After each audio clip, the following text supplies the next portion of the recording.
Bonsoir à tous, merci de nous suivre pour ce nouveau numéro de J-1.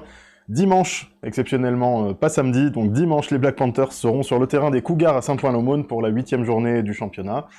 Et la victoire est évidemment, mais comme pour tous les matchs maintenant, impérative pour rester en tête de la conférence, et on en parle tout de suite.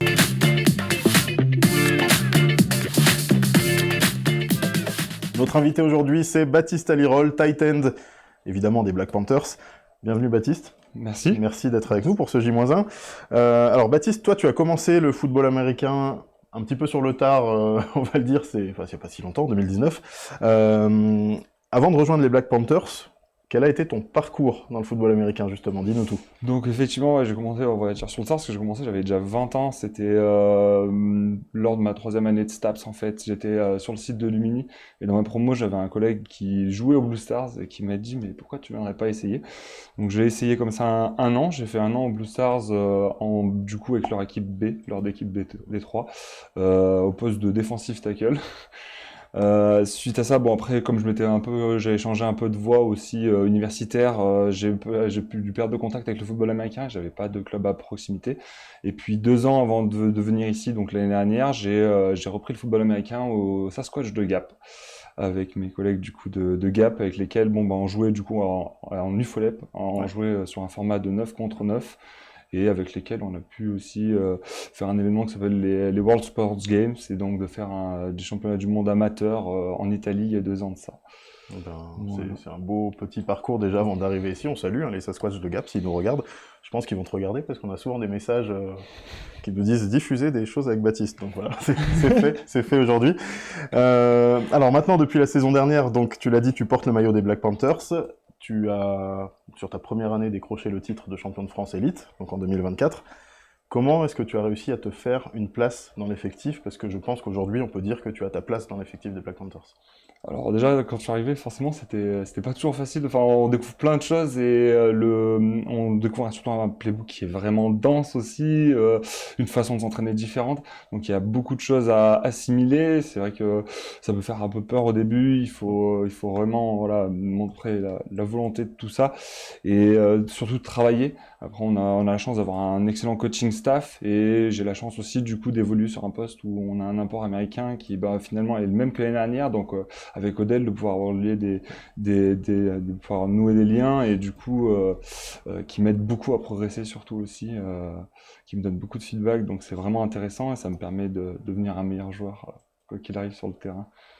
Alors tu es, comme tu le dis, de mieux en mieux sur le terrain. Ça s'est plutôt bien passé depuis ton arrivée, on l'a dit, champion de France en titre. Aujourd'hui, vous êtes en tête de la conférence Nord, donc on ne peut pas rêver mieux, je pense. Et donc dimanche, vous allez affronter les Cougars, qui sont aujourd'hui, malheureusement pour eux, derniers de la conférence Nord. À l'aller, ça avait été un match, on va dire, pas facile, parce que j'aime pas ce terme, mais c'était un match à sens unique. Les Black Panthers s'étaient largement imposés. À quoi est-ce qu'on doit s'attendre pour le retour chez eux? Il faut dans tous les cas continuer de travailler, prendre un match après l'autre surtout. Pas risquer de tomber dans les pièges de ce genre de match où on peut penser ou pas penser. Enfin, le but de toute façon, c'est de prendre un match après l'autre et de vraiment vouloir y aller pour dérouler notre jeu, parce que c'est un match qui est à l'extérieur, donc on a un long trajet, même si peut-être potentiellement on va y aller le samedi, on dort normalement pas loin le samedi soir, donc on va pas vraiment faire le trajet le dimanche avant le match, mais pour autant c'est quand même pas un match à la maison et de manière générale ils ont quand même pu avoir quelques performances encourageantes depuis, donc il va falloir bosser et continuer de toute façon de préparer pour nous ce match-là et les autres qu'on va avoir derrière aussi, puisque la saison est loin d'être terminée. C'est sûr. Alors je vais terminer sur une question que je pose pas d'habitude, mais puisqu'on nous a demandé de t'avoir à la télé, à la Panthers TV, est-ce que tu as un mot à dire à tes anciens coéquipiers qui nous demandent, ou ta famille qui nous envoie des messages régulièrement? Surtout tous les remercier de leur soutien au quotidien, parce que du coup je reste toujours en relation avec beaucoup d'eux et ils continuent toujours de m'encourager, c'est vraiment vraiment super agréable, merci à tout le monde. Et de toute façon, je vais continuer de bosser dur pour continuer de faire encore plus ma place et de pas vous décevoir. Merci beaucoup Baptiste, et puis on les salue tous, toutes ces personnes qui te regardent évidemment. Et bon match pour dimanche. Merci beaucoup. Et bon trajet jusqu'à Saint-Ouen. Merci. Merci à toi. Merci beaucoup.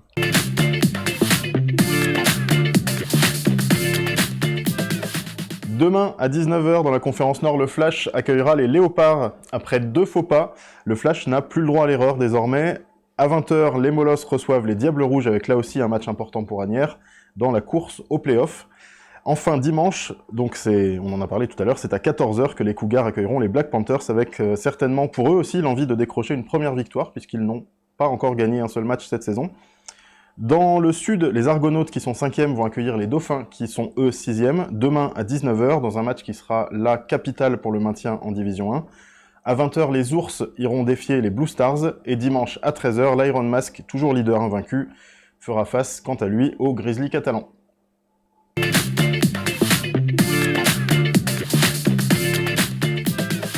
Du côté de la météo, eh bien c'est enfin le printemps, il fera beau dimanche à Saint-Ouen-l'Aumône. 16 degrés et un ciel bien dégagé et ensoleillé sont au programme pour le match qui opposera donc les Black Panthers aux Cougars.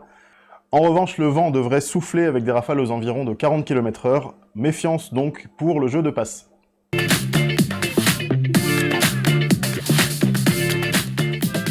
Dimanche, le match sera diffusé sur la plateforme de la Fédération française de football américain, www.fffa.tv.